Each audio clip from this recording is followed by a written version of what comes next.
कहानी के शुरू में हमें दो पायलट्स दिखाए जाते हैं जो अफगानिस्तान के ऊपर अपने रॉकेट्स उड़ा रहे थे। उन पर अचानक से अफगानिस्तान के दहशतगर्द हमला कर देते हैं, जिससे वो दोनों पायलट्स नीचे गिर जाते हैं। पर उनके साथ पैराशूट था, वो बच तो गए थे, पर अफगानी दहशतगर्द बार बार उन पर हमला कर रहे थे। उस हमले की वजह से एक पायलट मर जाता है और दूसरी पायलट बच गई थी, जिसका नाम सिनक्लेयर था। उन दहशतगर्दों से बचते बचाते सिनक्लेयर थोड़ा सा आगे जाती है ताकि उसे मदद मिल सके।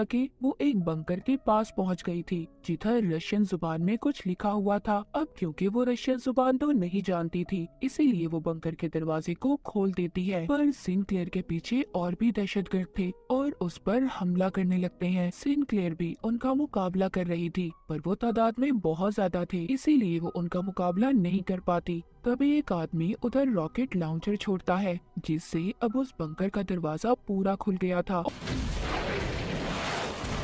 और सिनक्लेयर भी अंदर चली जाती है। जाहिर सी बात है, ये मुसीबत में थी, इसीलिए अपनी जान बचाने के लिए अंदर चली जाती है। ये अंडरग्राउंड बंकर था। वो सीढ़ियों की मदद से आहिस्ता आहिस्ता नीचे उतर रही थी, पर उसके पीछे दहशतगर्द भी थे। दरअसल ये बंकर काफी अरसे से बंद था और यहाँ पर लाइट भी नहीं थी, इसलिए सिनक्लेयर लाइट रॉड से आगे बढ़ती है। वहाँ पर इसे काफी अजीब अजीब चीजें नजर आती हैं। यहाँ पर बहुत सारे एक्सपेरिमेंट का सामान था और तो और एक डॉक्टर भी मरा हुआ था। उसकी लाश को देखकर ऐसा लग रहा था कि बहुत सालों पहले वो यहाँ पर मरा होगा। उधर और भी लाशें थी जिनको देखकर ऐसा लग रहा था कि उनके ऊपर बहुत सारे एक्सपेरिमेंट तजुर्बे किए गए हों। इधर टेबल पर बहुत सारे पेपर्स भी थे, जिससे ये बात तो साफ थी इधर कोई खुफिया तजुर्बे किए जाते थे। वहाँ पर एक छोटा सा कैमरा रिकॉर्डर भी पड़ा था, जिसको सिनक्लेयर उठाकर अपने पास रख लेती है। बंकर में दहशतगर्द भी पहुँच गए थे। उनको बिजली का सिस्टम भी मिल जाता है, जिससे वो सारी लाइट्स को जला देते हैं, इसलिए पूरा बंकर रोशन हो जाता है। सिनक्लेयर के पास कोई रास्ता नहीं बचा था कि वो अंधेरे में छुप पाती।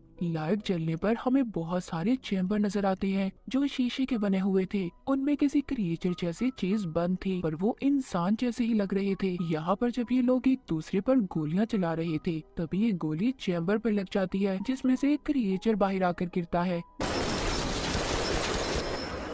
वहाँ पर सब दहशतगर्दों को ये लग रहा था कि ये मर चुका है या फिर कोई जानवर है, इसीलिए ये उस पर प्लास्टिक शीट डाल देते हैं और सिनक्लेयर का पीछा करने लगते हैं। सिनक्लेयर उस बंकर में पाइप्स में जाकर छुप जाती है। तभी वो क्रिएचर जिंदा हो जाता है जो चैम्बर से बाहर आया था और सभी दहशतगर्दों को बहुत ही बुरी तरह मारने लगता है। मतलब ये क्रिएचर नींद से जागा था, ये किसी तजुर्बे का हिस्सा था या फिर इसके पीछे की सच्चाई कुछ और ही थी। सिनक्लेयर भी अपनी गन का इस्तेमाल करके और आदमियों को मार देती है। उधर वो क्रिएचर सबको बुरी तरह से चीर कर खा रहा था। ये इस बंकर से भागने की कोशिश कर रही थी, तभी एक आदमी इसको पकड़ लेता है, पर क्रिएचर उस आदमी को भी पकड़कर खा जाता है। सिनक्लेयर बाहर आ जाती है और बाहर आकर उस क्रिएचर पर बार बार गोलियां चला रही थी, जिस वजह से वो क्रिएचर अंदर चला जाता है। फिर जल्दी जल्दी उस बंकर के दरवाजे को बंद करने की कोशिश करती है। क्रिएचर का मुंह दरवाजे में ही फंस गया था, पर उस दरवाजे की चेन को सिनक्लेयर ने लगा दिया था ताकि वो बाहर ना पाए। उधर बाहर एक आदमी था जो क्रिएचर को देखकर भाग रहा था, पर ये उन्हीं दहशतगर्दों का साथी था। सिनक्लेयर भी मदद के लिए आगे भागती है। जब थोड़ा सा आगे जाती है तो उसे आर्मी के कुछ लोग मिलते हैं जो उसी को ढूंढ रहे थे, जिनको सार्जेंट हुक लीड कर रहा था। हुक बताता है कि हम लोग तुम्हें ढूंढने आए हैं क्योंकि आर्मी में दो पायलट्स के लापता होने की खबर मिली थी, जिस पर सिनक्लेयर बताती है कि मेरा साथी मुझे बचाते हुए मर चुका है। जिसके बाद हुक इसको बेस पर लेकर आता है। सिनक्लेयर कहती है कि मेरी फैमिली को बता दो कि मैं ठीक हूँ। हुक कहता है तुम्हारी फैमिली को बता दिया गया है कि तुम बिल्कुल ठीक हो। जिसके बाद सिनक्लेयर अपने मेजर के पास जाती है और उसको सब बातें बताती है कि उसके साथ क्या हुआ था और उस क्रिएचर के बारे में भी। पर वो उसकी बात सुनकर कहता है कि ऐसा कुछ नहीं है, बस तुम पर कुछ लोगों ने हमला किया था तुम मुझसे डर गई हो और मेरे ऊपर सारी जिम्मेदारी है। मैं अपने सोल्जर्स, अपने सिपाहियों को मुसीबत में नहीं डाल सकता उधर दोबारा भेजकर। और जिस बंकर की बात कर रही हो, ऐसा कोई बंकर नहीं है यहाँ पर। सिनक्लेयर कहती है अगर आप मेरी बात नहीं मानना चाहते तो मुझे घर भेज दें। जिस पर मेजर कहता है कि अभी कोई वापस नहीं जा सकता और उसे जो कैमरा रिकॉर्डर मिला था उसको भी अपने पास रख लेता है। जिसके बाद सिनक्लेयर हुक से मिलती है और उसे बताती है कि पता नहीं क्यों मेजर मेरी बातों पर यकीन नहीं कर रहा। हुक उसके बारे में बताता है कि पहले बहुत अच्छा कर्नल था, बाद में उसको मेजर की पोस्ट पर यहाँ पर भेज दिया गया। जब से वो यहाँ के सारे मामलात को देखता है। सिनक्लेयर जब अपने आप को चेक करवाने डॉक्टर के पास जाती है तभी ये उस आदमी को देखती है जो बंकर के बाहर इसको मिला था। दरअसल इसको आर्मी टीम ने पकड़ लिया था। उधर हुक आता है। सिनक्लेयर अब हुक को सारे मामले के बारे में बताती है कि उधर कोई अजीब सा क्रिएचर है।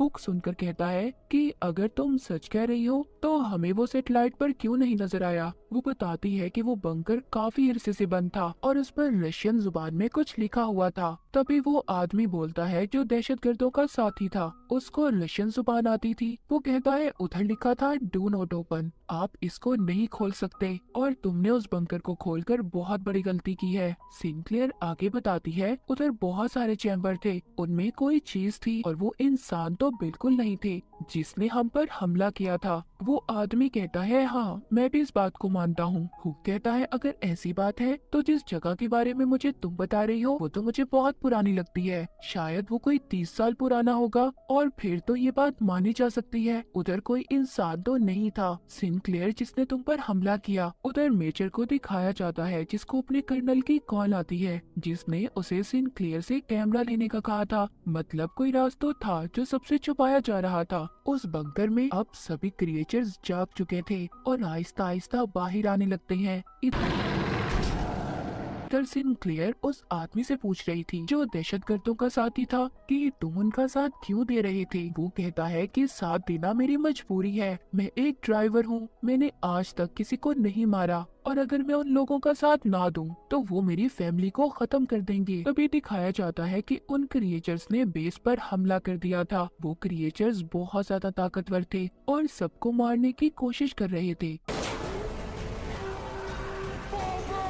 अब एक क्रिएचर सिनक्लेयर की टेंट में आ जाता है और अपनी जुबान निकालकर पकड़ने लगता है जो बिल्कुल किसी रस्सी जैसी थी और उसकी आंखों से अजीब सी टेंटिकल जैसी चीजें बाहर निकलती हैं। उधर वो आदमी जल्दी से खुद को आजाद करवाता है जिसको बांध कर रखा हुआ था जो उन दहशतगर्दों का साथी भी था। वो उस क्रिएचर के सर पर अपनी तलवार से बार बार हमला करता है और उसे मार देता है। उधर एक क्रिएचर ने मेजर पर भी हमला कर दिया था लेकिन मेजर एक बेसबॉल बैट लेकर बार बार उस क्रिएचर के सर पर हमला करके मार देता है। तभी हुक भी एक और सिपाही के साथ आ जाता है और मेजर को बचाकर यहाँ से ले जाता है। उन क्रिएचर्स ने उनकी बेस के बहुत सारे सिपाहियों को मार दिया था। सिनक्लेयर और हुक बड़ी ही बहादुरी से उन क्रिएचर्स का मुकाबला कर रहे थे और बाकी बचे हुए सिपाहियों को कंटेनर में ले जाते हैं। मेजर की हालत भी बहुत ज्यादा खराब थी क्योंकि उस पर भी क्रिएचर ने हमला किया था। जब ये सब लोग कंटेनर में बंद थे,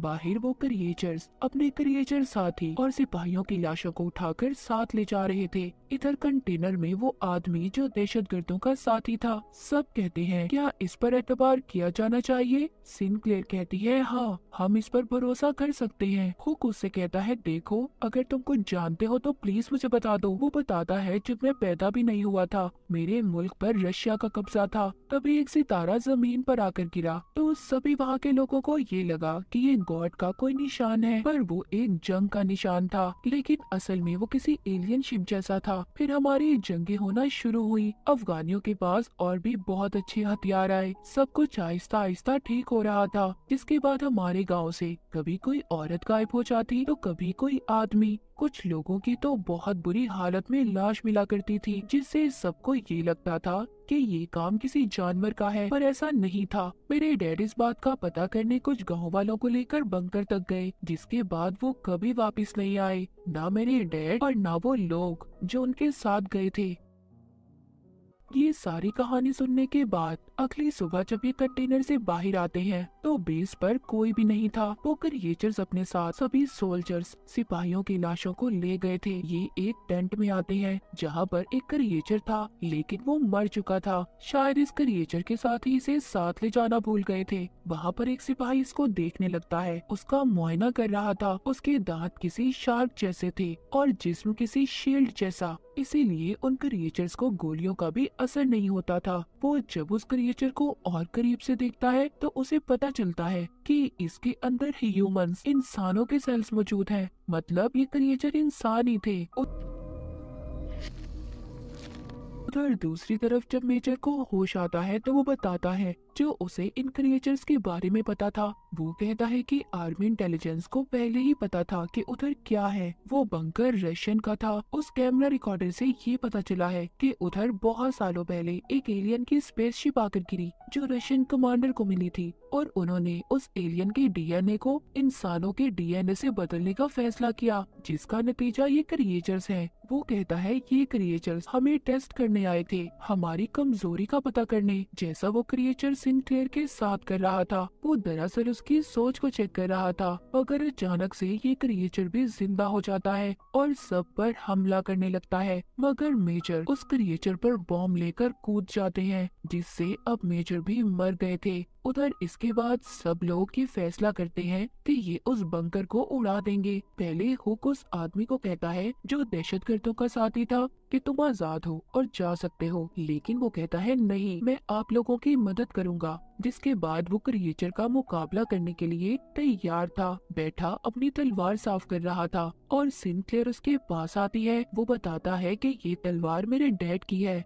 This knife belonged to my father. जिसके बाद अब वो सभी मिलकर उस बंकर के पास जाते हैं और उसको उड़ाने की तैयारी करते हैं। यानी कि ये लोग उसको ब्लास्ट करना चाहते थे, पर तभी अचानक से एक क्रिएचर हुक को अपने साथ ले गया था। सिनक्लेयर को हुक की आवाज आती है जो कह रहा था कि तुम यहाँ से चले जाओ, पर वो कहती है नहीं, तुम्हें ऐसे छोड़कर नहीं जा सकती, मैं तुम्हें बचाऊंगी। जिसमें सिनक्लेयर का साथ बाकी सब भी देते हैं। तभी उनका एक साथी रेडियो पर सुनता है कि इस सेक्टर को उड़ा दिया जाएगा, जिसके बारे में वो सिनक्लेयर की टीम को भी बताता है जो हुक को ढूंढने बंकर के अंदर गए हुए थे। उन्हें हुक मिल जाता है, पर वो उस जगह पर था जहाँ पर बहुत सारे सिपाहियों की लाशें पड़ी हुई थी, जिन्हें वो क्रिएचर्स खाने के लिए यहाँ पर लाए थे। तभी एक क्रिएचर हुक पर भी हमला कर देता है, उसको अपनी जुबान से पकड़ लेता है। हुक उसकी जुबान को काट कर बार बार उस पर हमला करता है और उसे मार देता है। इन क्रिएचर्स को सिर्फ इनके सिर पर ही हमला कर मारा जा सकता था। आगे चलते हुए सिनक्लेयर को एक बहुत बड़ा चैम्बर नजर आता है। इसमें वो ही एलियन था जो सबसे पहले उस रात जमीन पर अपने स्पेसशिप में आया था। इसके डीएनए से ही सारे एक्सपेरिमेंट तजुर्बे किए जा रहे थे। तभी वहाँ पर बहुत सारे क्रिएचर्स इन पर हमला कर देते हैं। इनका एक साथी उधर अपने साथ बॉम्ब लेकर उन क्रिएचर्स के पास चला जाता है, जिससे बहुत से क्रिएचर्स मारे जाते हैं, मगर साथ ही उनका बेचारा साथी भी मारा जाता है। अब सिनक्लेयर, हुक और उनके साथ सिर्फ एक साथी बच गया था। वो लिफ्ट तक पहुंच जाते हैं और अपने साथी से ऊपर खींचने का कहते हैं, जो बाहर था और इनका इंतजार कर रहा था। वहाँ पर उस पर कुछ दहशतगर्द हमला कर देते हैं, जिससे वो इन्हें ऊपर खींच नहीं पाता और उसकी गाड़ी उल्टा इनकी तरफ आ रही थी, क्योंकि धमाके की वजह से लिफ्ट जाम हो चुकी थी। उधर नीचे सिनक्लेयर और उसके साथियों पर क्रिएचर्स दोबारा से हमला कर रहे थे। वो आदमी देखता है जो दहशतगर्दों का साथी था। उन क्रिएचर्स में से एक उसके डैड थे, क्योंकि उस क्रिएचर के हाथ पर भी बिल्कुल वैसी ही घड़ी थी। यहाँ पर पता चलता है कि उस आदमी के गांव से जितने भी लोग गायब हुए थे, उन पर एक्सपेरिमेंट तजुर्बे करके उन्हें क्रिएचर्स बना दिया गया था। उधर ऊपर से वो गाड़ी भी नीचे आने वाली थी। नीचे वो आदमी जो दहशतगर्दों का साथी था, उस गाड़ी से सिनक्लेयर को बचा लेता है और खुद मर जाता है। हुक और सिनक्लेयर के सभी साथी मारे जा चुके थे। ये अब बाहर आते हैं, जहाँ पर ये अपने साथी को देखते हैं जो गाड़ी रोक रहा था, जिसको दहशतगर्द मारने ही वाले थे। ये आकर उन पर गोलियां चला देते हैं। अपने साथी को लेकर यहाँ से जाने लगते हैं, क्योंकि अब इधर धमाके होने वाले थे। उधर गवर्नमेंट ने भी मिसाइल हमले शुरू कर दिए थे, जिसके बाद ये बंकर खत्म हो गया था। दहशतगर्द भी उस हमले में मारे जाते हैं। उस बंकर के साथ साथ वो क्रिएचर्स भी जा चुके थे। मूवी के आखिर में सिनक्लेयर, हुक और उसका एक साथी बच जाते हैं और इसी के साथ ये कहानी यहीं पर खत्म हो जाती है।